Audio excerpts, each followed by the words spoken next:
Alright, we are going to make buttercream frosting. For our purposes in the class, we're buying it in bulk from Sam's Club. It's a wonderful product, but I would definitely make it at home from scratch. So this is 3/4 cup of shortening. It's Crisco shortening, and for those of you who are like, oh, ew, that's horrible. Shortening is no different than butter or margarine or oil. They are all a source of fat, and whether you use margarine shortening or whatnot, or lard, you could even use lard, but shortening makes for the best frosting. All right, we have creamed it and softened that frosting. Now we are going to go ahead and add 4 cups of powdered sugar, as well as meringue powder. I'm going to have Stanley zoom in on this. This is Costco meringue powder. That is going to give the frosting its lift and fluffiness. You can find that at Cub Foods, Rainbow, Jerry's, Firely's, Walmart. It's one of the secret ingredients to having a nice, light, fluffy frosting. We already had that incorporated with our powdered sugar, and that was 1½ teaspoons of meringue powder. Now I'm going to lock it down and start really slow because we do not want this to go everywhere. All right. I do need to add 2 tablespoons of cold water. Cold water is what you need to have. You could use ice water. And we're going to continue adding 2 tablespoons, a tablespoon at a time, until it gets to the right consistency.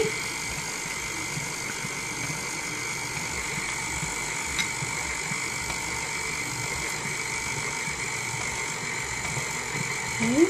It's starting to come together.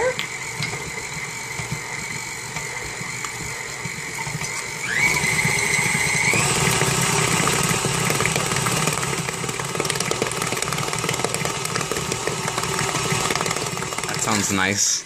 All right, we are going to go ahead and lift that up and scrape down the sides. Now I want to add in a dash of salt, which actually I will do really quick. Just wait right there, Stan. Okay, we've got a dash of salt, not a lot. Putting that down in there. And then we're going to use a ½ teaspoon. You could use white vanilla or another colored vanilla. This is pure almond extract. We do half almond and half vanilla. You certainly could do all vanilla if you wanted to, but the almond gives it a really yummy flavor. ½ teaspoon of almond. You notice that was white. Using pure extract is definitely way better than using imitation. It does kind of make the difference between a really wonderful tasting frosting or not. And that was regular vanilla. You could use white vanilla. Watkins makes a nice product. Oh, doesn't that smell good? Yep. Delicious. Lock it down. Mixed up again.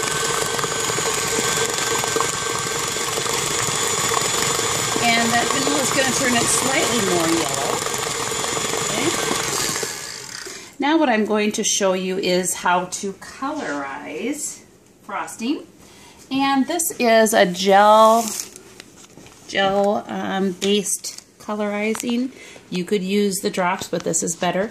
Notice I'm using a toothpick because you do not want to contaminate your gel base. Food coloring. Food coloring is safe. I'm going to start with that with 1 toothpick and see where we go from there.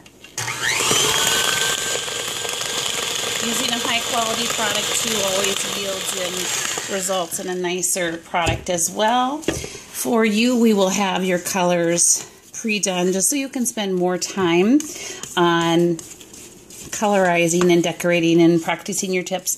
You would also, if you wanted a whole bunch of colors out of just 1 batch of frosting, you could certainly put it in small little cereal bowls, add just a little dab, and certainly stir it up by hand with a spoon.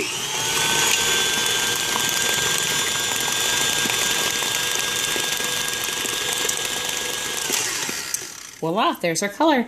And notice how dark it is. If we wanted a baby soft pastel pink, we would certainly have to use less. Okay, that's it for making and colorizing frosting.